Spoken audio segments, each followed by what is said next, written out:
अखंड मंथन के सभी दर्शकों को नमस्कार। मैं हूं शेखर त्रिपाठी और आप देख रहे हैं हमारा YouTube चैनल अखंड मंथन। भगवान शिव की आराधना का मास और उनका प्रिय मास सावन का शुभारंभ हो चुका है, लेकिन इस बार के सावन की क्या विशेषता है, इस बारे में हम आपको विस्तार से जानकारी दे रहे हैं, क्योंकि इस बार के सावन में 5 सोमवार पड़ रहे हैं। तो इन 5 सोमवार में आप किस किस सोमवार को कौन कौन सी पूजा करें, कैसे पूजा करें और उसका क्या फल है, इस बारे में देखिए हमारी ये विशेष रिपोर्ट।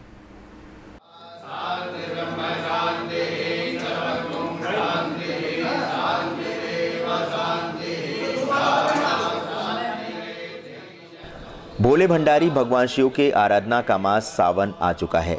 काफ़ी सालों बाद इस बार सावन मास में 5 सोमवार पड़ रहे हैं। विशेष बात यह है कि वैधृति योग के साथ सावन का शुभारंभ हो रहा है और आयुष्मान योग के साथ ये मास संपन्न हो रहा है। सोमवार, सावन मास, वैधृति योग और आयुष्मान योग सभी के मालिक भगवान शिव ही हैं। इसीलिए इस बार का सावन विशेष है। पुराणों के अनुसार सावन में भोले शंकर की पूजा, अभिषेक, शिव स्तुति, मंत्र जाप का विशेष महत्व है। विशेष रूप से सोमवार के दिन महादेव की आराधना से शिव और शक्ति दोनों प्रसन्न होते हैं। इनकी कृपा से दैविक, दैहिक और भौतिक कष्टों से मुक्ति मिलती है। गरीबों को धन और निसंतान को संतान की प्राप्ति होती है और कुंवारी कन्याओं को मनचाहा वर मिलता है।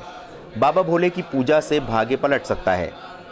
तो इस बार आइए आपको बताते हैं कि इस बार जो सावन में सोमवार पड़ रहे हैं और जो 5 सोमवार पड़ रहे हैं उसका क्या महत्व है और उसमें आपको किस दिन कैसे पूजा करनी है, तो उससे आपको क्या फल मिलेगा। सावन के पहले सोमवार को महामायाधारी भगवान शिव की आराधना की जाती है।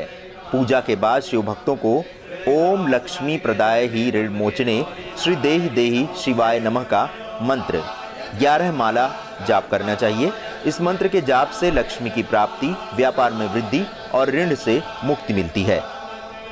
दूसरे सोमवार को होती है महाकालेश्वर की पूजा। दूसरे सोमवार को महाकालेश्वर शिव की विशेष पूजा करने का विधान है। श्रद्धालु को ओम महाशिवाय वरदाय हिम ऐम काम्य सिद्धि रुद्राय नमः मंत्र का रुद्राक्ष की माला से कम 11 माला जाप करना चाहिए।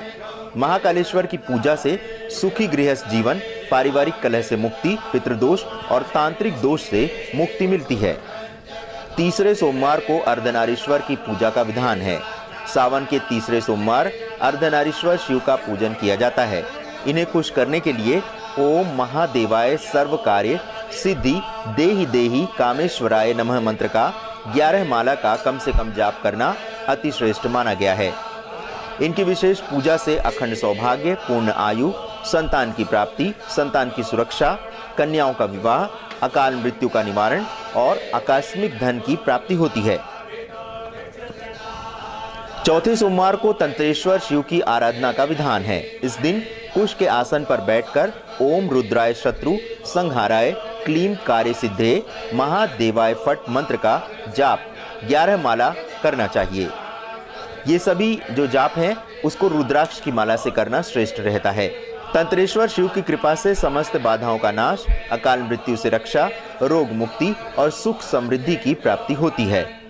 5वें सोमवार को भगवान शिव के त्रयंबकेश्वर रूप की पूजा की जाती है।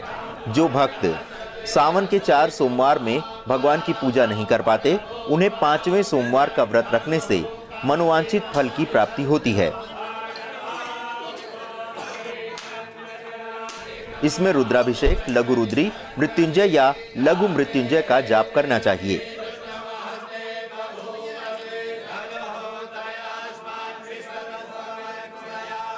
तो देखा दर्शकों, किस तरह से आप भगवान शिव की जो सावन उनका प्रिय मास है उसमें उनकी पूजा करके आप किस प्रकार से उनको प्रसन्न कर सकते हैं और किस प्रकार से जो 5 सोमवार पड़ रहे हैं उसमें विभिन्न प्रकार की पूजा करके विभिन्न प्रकार की मनोकामनाओं की पूर्ति कर सकते हैं। इस बारे में हमने आपको जानकारी दे दी। हमारी अगली प्रस्तुति होगी कल। हम आपको दिखाएंगे कि किस तरह से सावन का जो मंगला गौरी व्रत है उसको करने से कन्याओं का विवाह बहुत सरलता से हो जाता है और जिनके विवाह में किसी प्रकार की मुश्किल आ रही है उसका समाधान होगा। भगवान जो शिव का सावन है उसमें जो मंगला गौरी व्रत पड़ता है उसके माध्यम से।